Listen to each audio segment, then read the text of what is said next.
Hello and welcome back. If you sing and play acoustic guitar and you want to either start doing live stream performances or get into recording yourself, but you are totally unsure about where to start with the studio gear you might need, then this video is for you. It's a complete beginner's guide to capturing your vocals and guitar on your computer. Now, although this channel is all about home studio recording, I am not a guitarist or a singer, so I decided to team up with someone who has mastered the art of both live streaming and producing professional recordings of their songs using a very simple home studio setup, which would be perfect for anyone new to recording. Linz Crichton appeared on my channel a few months ago when we were all in deepest, darkest lockdown to talk about how independent musicians could maintain or develop revenue streams and make a career out of their music, even during a pandemic. So I contacted her to see if she would talk us all through her guitar and vocal recording equipment. Now, last time Linz and I chatted remotely via Zoom, but this time I got to venture out of my own studio to visit her in person. It was very cool to see the other side of the webcam and fantastic to discover that you really can do this with very affordable gear and a minimum of fuss. So enjoy!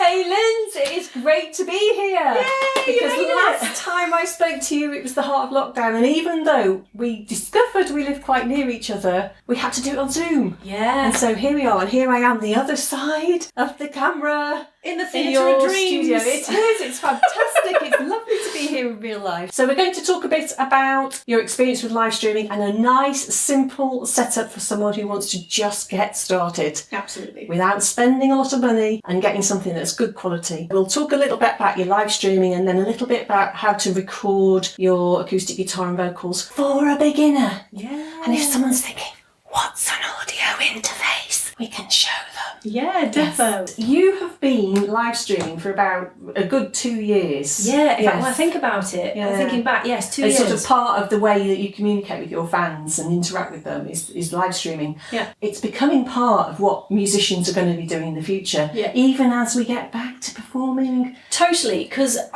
one of the reasons I wanted to get into live streaming in the first place is that my audience is online and it's global, so I can't just, I can go out and do live gigs, or I could, they're coming back again, but because my audience is all over the globe, I wanted to be able to show up for them and touch base with them and interact with them in real time, which is really exciting. But also, even though live gigs might be coming back, hopefully soon, even more, this is a really great way, live streaming, to still show up for your audience. The big thing for people who are going to be doing this for the first time is there's a little bit of a tech barrier to get through, and we're going to have a look at that because it doesn't have to be complicated, does it? No. You've got a very simple setup, and when I look at your live streams, the quality of them, you're sort of playing guitar, you're singing, you've got bits of loop pedal going on in there and so on as well. And so I thought I'd come and talk to you about how you've mastered this. I was definitely one of those people who was so frustrated right in the beginning. I could see other musicians, they cracked the code and they got that great audio, because as musicians our product is audio, so I thought it was really important to get that right. The key for me, there's two main things. First of all, keep it as simple as possible. Absolutely. So that when you're in the live stream as well, the tech is not a problem, it's just working for you in background. But OBS is a piece of software that I downloaded, which is free, and I show people how to use it on my channel as well. But that has been the kind of blockbuster really for getting the great audio. But in terms of how to plug yourself in, first of all, for picking up my vocal, I've got this condenser mic. It's a very simple condenser mic. You could use a directional mic. I have on previous live streams used a directional mic. It kind of doesn't matter, but this picks up maybe a bit of the guitar as well when I'm playing guitar. So I use that to mainly pick up the vocal, but there is a bit. But you're positioning it so that you're picking up some of the ambient acoustic nature of the guitar at the same time. Yeah, so actually for me, when I have my computer or my camera in front of me, I just have to make sure in terms of the video shot that it's not in the way, but it is picking up the sound okay. And of course, because it needs to pick up the vocal and I'm playing guitar, it generally just is in the vicinity. So the main thing to think is just simple condenser mic plugged into, and I've got a Focusrite iTrap. So that's got one mic input. Yep. And it's got the other input. Is that just for instrumental? Could you put a line in that? Yeah, so it is, as far as I know, it's just for an instrument. It's got a little picture of an instrument on it. I mean, this, people, is how low tech I go. Yes.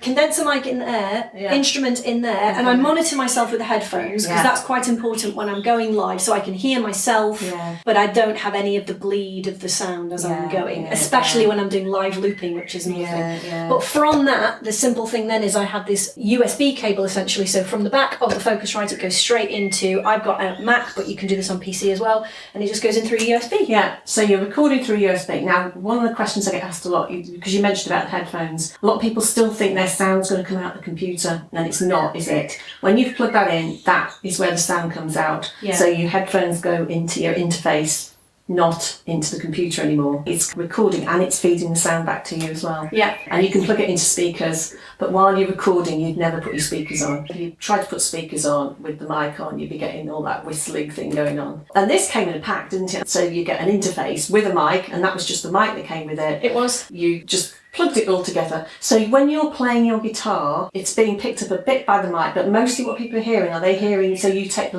lead from out the guitar into the interface? That's right. And so you've got, when I'm streaming, that's what I would do. It would be slightly different for recording, because with recording, when I record acoustic guitars, I want the sound to be picked up by the microphone, rather than direct in from the guitar. But when I'm live streaming, direct. So plug into the guitar, plug into the Focusrite, and then straight into the computer. Okay, sounds good. Sounds easy. Yeah, it is. And all you've got to do then within OBS, and I can link people to your video with OBS, is play with the play with the levels. You can adjust the levels on the interface. Yeah, that's one. So that's a really good point though. So before I actually press that go live button on OBS, I often do a quick recording in OBS before I go live, so that I can listen to what it actually sounds like. Obviously, I mean, sometimes it can sound amazing through your headphones and you're like, yeah, this is great. And then when you go live, the mic isn't loud enough, or it's too loud, or whatever. So then you can, as you just quite rightly said, you can tweak it on the interface. You can tweak it on the guitar as well, if you've got that option. And you can tweak it also in OBS. But for me, generally what I do is just use the Focusrite to get that right. Right, yeah.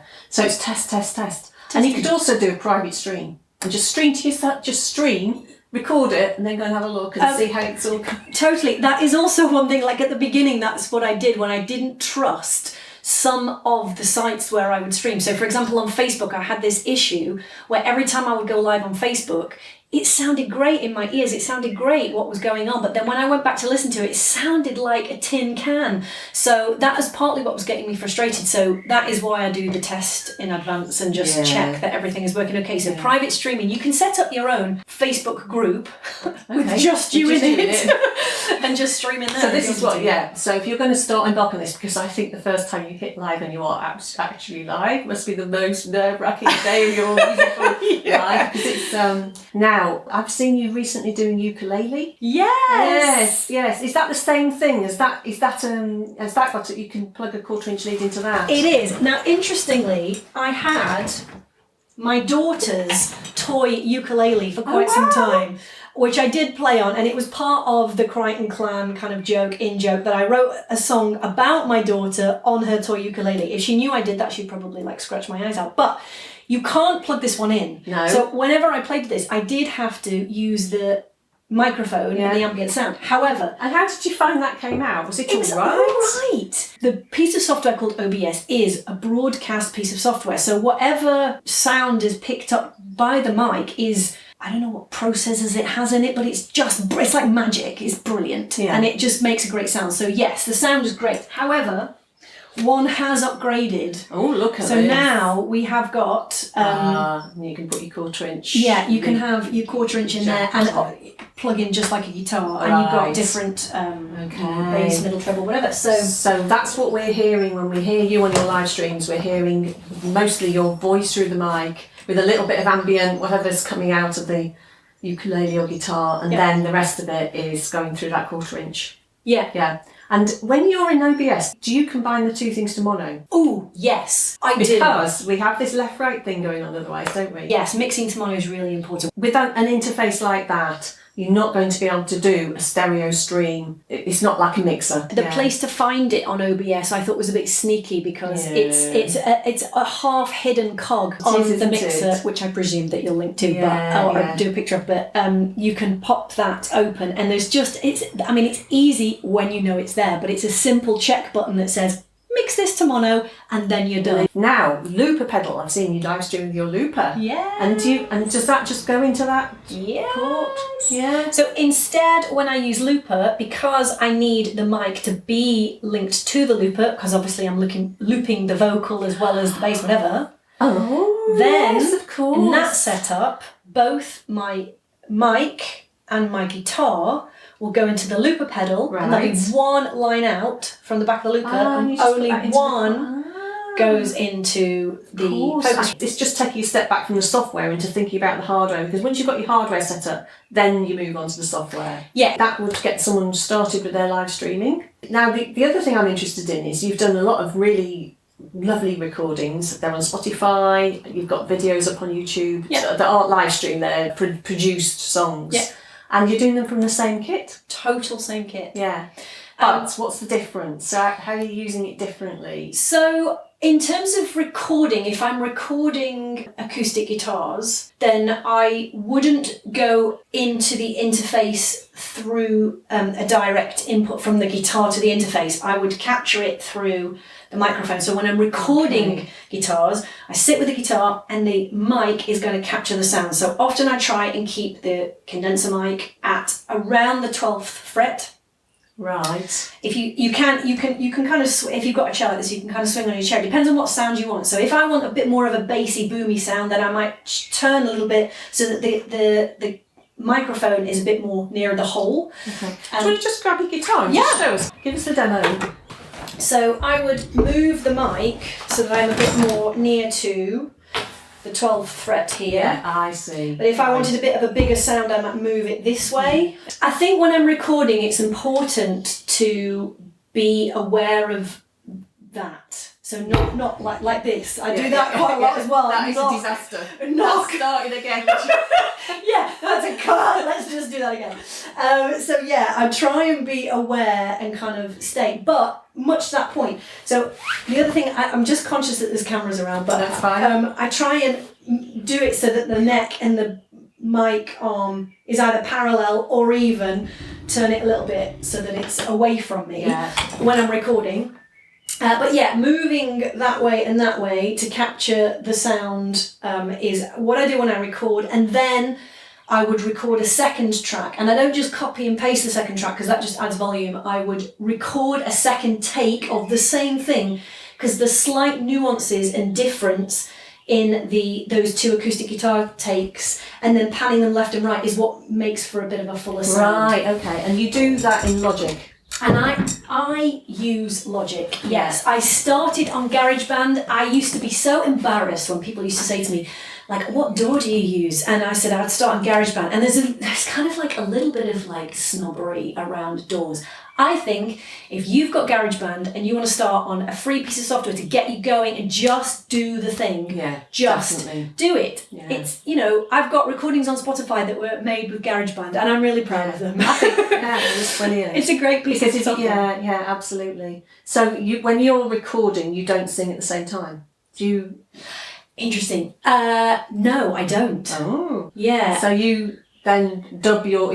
dub? Is that the right word? Overtrack? Just overlay? Yeah. You'd have a separate vocal track. Yeah. The part of the reason for that is just because they're two different skills. They're two different things. For example, if I had a really amazing guitar take and I was singing and I botched up the singing, I botched up the guitar as well. Yeah, so when you're recording, I think it's really important to do those things separately. Okay. Are you recording sort of pretty dry into Logic and then going afterwards applying effects? Or Yes. Yeah, there's a couple of occasions where I might, sometimes it's about vibe. This is kind of like getting into, creativity taps, but if there is a particular kind of rich sound of acoustic guitar that I might be looking for so that I can get into the vibe when I'm singing over the top of it, then yes, I might record with a little bit of an effect on. But generally speaking, I need to get, there's people out there like people who teach music production and whatever, and they say, get it right at the source. Yes. Do it right first, and you don't have to go and chop and crossovers and all this kind of complicated stuff. If you get it right first time and you concentrate on getting that take as good as it can possibly be, then it makes your after processing much easier. And then you can do anything you like with it afterwards. Anything. And you can try all the different levels of reverb, etc. and play with it afterwards. But it's getting that dry, really high quality, as high quality as you can. And you're doing all that with that iTrack. Simple setup. It's earned its living. It really, really has.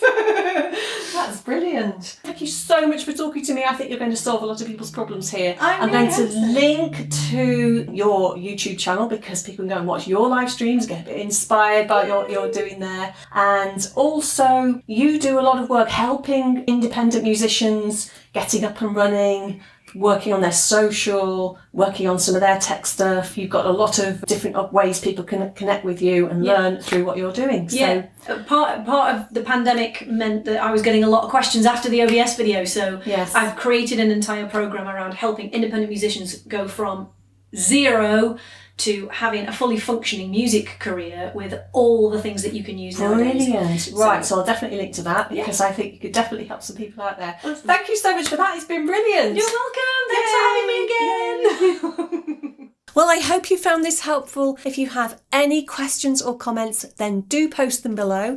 Either Linz or I will be happy to answer them. It also helps me decide what content to create next to help you on your music recording journeys. If you've enjoyed this video, please give it a like. That really helps me out. And do subscribe to Linz's channel if you want to catch her live streams and performances. And if you want more of my home recording studio tutorials and reviews, then subscribe to mine and hit the little bell if you want to be notified when I've uploaded new content.